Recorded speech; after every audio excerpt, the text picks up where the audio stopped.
ചെറിയ പ്രായത്തിൽ തന്നെ സ്വന്തമായി പണം സമ്പാദിക്കാനും അത് കൃത്യമായി നിക്ഷേപിക്കാനും ആഗ്രഹിക്കുന്ന ഒരാളാണോ നിങ്ങൾ? എങ്കിൽ നിങ്ങൾ മികച്ച ചിന്താഗതിയിലാണ് എത്തി നിൽക്കുന്നത്.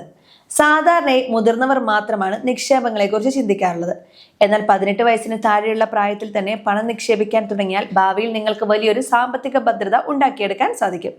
ഒരു കൗമാരക്കാരന് നമ്മുടെ നാട്ടിൽ നിയമപരമായി എങ്ങനെ നിക്ഷേപിക്കാം എന്ന് ലളിതമായി തന്നെ പറഞ്ഞുതരാം.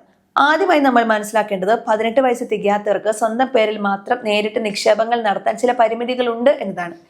എന്നാൽ അതിനൊരു എളുപ്പ വഴിയുണ്ട്. നിങ്ങളുടെ അച്ഛന്റെയോ അമ്മയുടെയോ അല്ലെങ്കിൽ നിയമപരമായ രക്ഷിതാക്കളുടെ പേരിൽ ഒരു മൈനർ അക്കൗണ്ട് തുടങ്ങി നിങ്ങൾക്ക് നിക്ഷേപങ്ങൾ ആരംഭിക്കാം. ഇതിനായി ആദ്യം ചെയ്യേണ്ടത് ഒരു ബാങ്കിലോ പോസ്റ്റ് ഓഫീസിലോ പോയി ഒരു മൈനർ സേവിങ്സ് ബാങ്ക് അക്കൗണ്ട് തുടങ്ങുക എന്നതാണ്.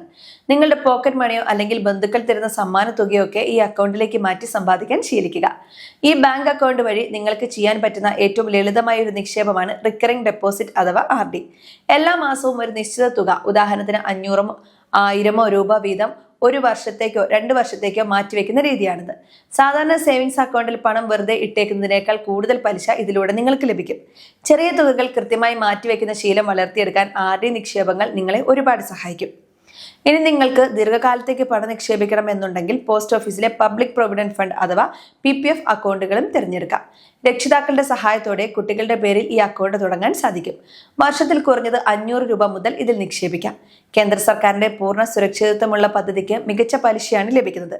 15 വർഷത്തെ കാലാവധിയുള്ള ഈ പദ്ധതി നിങ്ങളുടെ ഉപരിപഠനത്തിനോ അല്ലെങ്കിൽ ഭാവിയിലെ വലിയ ആവശ്യങ്ങൾക്കോ ഉള്ള വലിയൊരു തുകയായി വളരും. മറ്റൊരു മികച്ച നിക്ഷേപ മാർഗമാണ് മ്യൂച്വൽ ഫണ്ടുകൾ. രക്ഷിതാക്കളുടെ മേൽനോട്ടത്തിൽ മൈനർ അക്കൗണ്ടുകൾ വഴി നിങ്ങൾക്ക് മ്യൂച്വൽ ഫണ്ടുകളിൽ SIP അഥവാ സിസ്റ്റമാറ്റിക് ഇൻവെസ്റ്റ്മെന്റ് പ്ലാൻ ആരംഭിക്കാം. എല്ലാ മാസവും 500 രൂപ വെച്ച് പോലും ഇതിൽ നിക്ഷേപം നടത്താൻ സാധിക്കും. ദീർഘകാലത്തേക്ക് നിക്ഷേപിക്കുമ്പോൾ ബാങ്ക് പലിശയേക്കാൾ കൂടുതൽ ലാഭം തരാൻ മ്യൂച്വൽ ഫണ്ടുകൾക്ക് സാധിക്കാറുണ്ട്.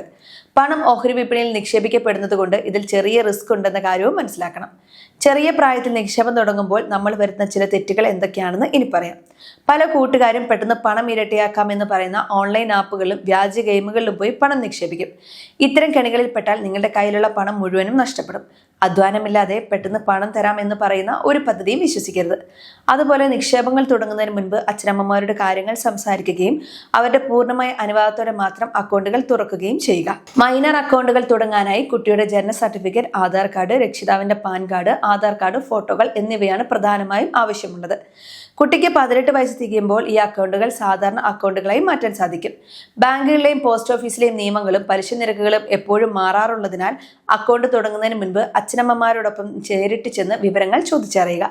ചെറിയ പ്രായത്തിൽ തന്നെ പണം സൂക്ഷിച്ചു വെക്കാനും അത് കൃത്യമായി നിക്ഷേപിക്കാനും പഠിക്കുന്നത് നിങ്ങളുടെ ജീവിതത്തിലെ ഏറ്റവും വലിയ നല്ലൊരു ശീലമായി മാറും എന്നതിൽ സംശയമില്ല.